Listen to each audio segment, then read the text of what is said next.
The Summit of the Americas is officially underway in Los Angeles, except that it is not a Summit of the Americas. Cuba, Venezuela, and Nicaragua were not invited because the White House said these are not democratic countries, and now Mexico's president said he's not going either because he's not happy with the exclusion of those nations. Nadie tiene el derecho. No one has the right to exclude anyone. How can you call it a Summit of the Americas?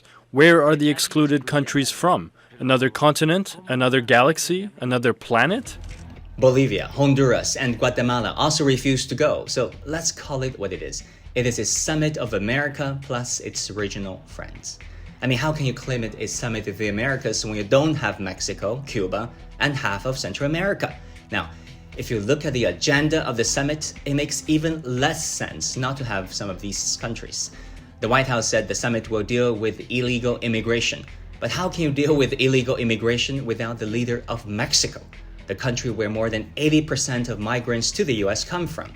And the summit also aims to quote-unquote dramatically improve a pandemic response, and then you excluded Cuba, the only country in Latin America to have developed its own COVID vaccines, to have vaccinated 96% of its population, and to have sent thousands of doctors abroad to help other countries to fight their outbreaks.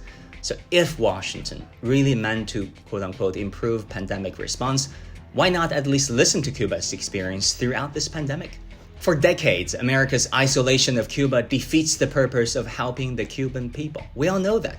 Even Joe Biden's former boss, Barack Obama, said that on the record in Havana. In the United States, I've called on our Congress to lift the embargo. It is an outdated burden on the Cuban people. What the United States was doing was not working. We have to have the courage to acknowledge that truth. As Obama's right-hand man, Biden understood it then, and he understands it now. But there's a one-word explanation of Biden's decision to exclude Cuba: Florida. Florida in general and Miami-Dade County in particular have an outsized influence on U.S. politics, and the Cuban dissident community there holds the key to swing an election. Now, another goal of Washington is to counter China's influence in the region, which Washington has described as expansionary, predatory, even neo-colonialist. But let's hear what the countries in the region had to say about all this. When the U.S. officials go to Latin America and say, you shouldn't do this project with this Chinese company, and the answer is, well, what are you offering? The response is, we are not offering anything. We are telling you what to do. And, we are way past that. We'll not be told what to do. It's a long time ago, United States could arrive in the region and say, you should do this, you should do that. That doesn't work anymore. And when you go to about trade and investment in infrastructure, China is the first partner of South America. And by the way, China has become the largest trading partner of South America, not through military conquest, but by laws of economics. If Brazil produces coffee beans cheaper, better, and faster, and China makes smartphones cheaper, better, and faster, the two sides trade. It is in their best interest to do so. It is a theory known as comparative advantage, popularized by English economist David Ricardo in the 1800s, a principle many Western elites once hold dear. But now, in order to outcompete China as a near-peer competitor, apparently anything goes for Washington.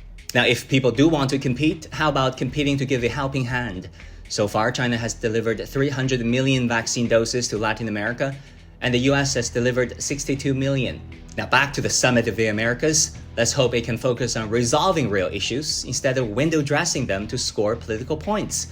After all, the region faces a whole range of challenges, from a high COVID infection and death rates and a slow economic recovery to rising unemployment and inequality.